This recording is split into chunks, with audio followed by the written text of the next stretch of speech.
Po derisa u pishojmë që se 2 vite nuk janë konstruu institucionet mirëfillte që mos me shku zgjedhje pas zgjedhje, tash mundësia reale është që me shku edhe zgjedhjet e 4-ta me radhë fatkeqësisht, dhe sigurisht që kur një pushtet nuk e merr mirëqen që me bashkëpunu me pas kompromis dhe me formu institucionet që me adresu kërkesën e bujkut, studentit, administratës, shërbimit publik, apo edhe sigurisht edhe shërbimit shëndetësor, edhe gjitha kategorive të kësaj shoqërie që çdo ditë më shumë përvështirësohet organizimi, funksionimi.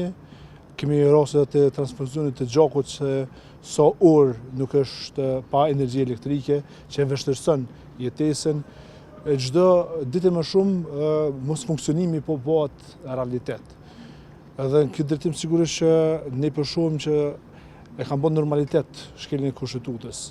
Tash një qytetar thot pse është për mua e rëndësishme që me pas vëmendjen të shkelja e Kushtetutës. Po besoj që kur përbuzet Kushtetuta, përbuzet edhe vetë shteti, edhe çdo pore e funksionimit të shtetit. Nuk kemi pas as mundësi me adresu, edhe nëse e adreson nuk kemi pas përgjigje që me marë si qytetar i vendit për sfidat çfarë për te kalon.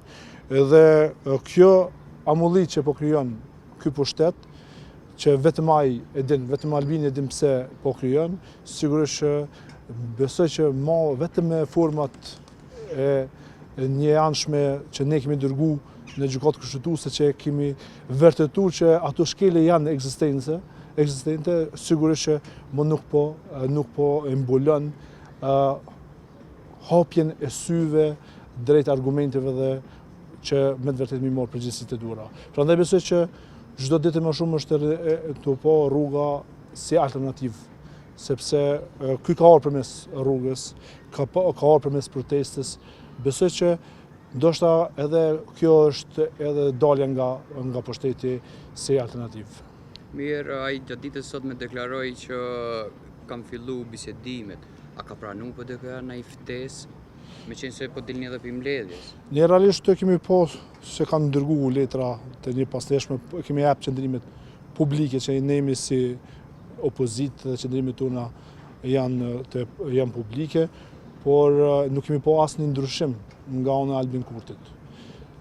Ne çdo herë kemi thënë edhe para se shkojmë në këtu zgjedhjet që e lam pas, që ai ka mazhorancën, ka shumicën për me formu qeverinë, por nuk i ka shumicën që me zgjedh presidentin.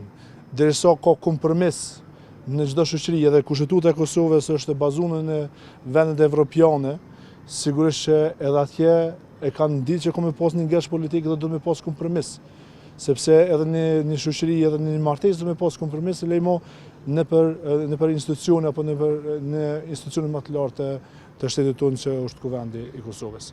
Derisa ai po mundohet me barikadu opozitën si fajtore dhe po mundohet që me thonë ju e keni obligim me vendos ato që e thamon, sigurisht që ne nuk do të bim në kurthën e tij dhe në kundërshtimin e tij, sepse për neve tashme ajo bën një lloj decisivisti, se vazhdimisht të shkel ligjin, vazhdimisht të shkel Kushtetutën e Kosovës, dhe sigurisht që nuk mund me pa siguri që me pas gjitha pozicionet hierarkisë së shtetit më të larta.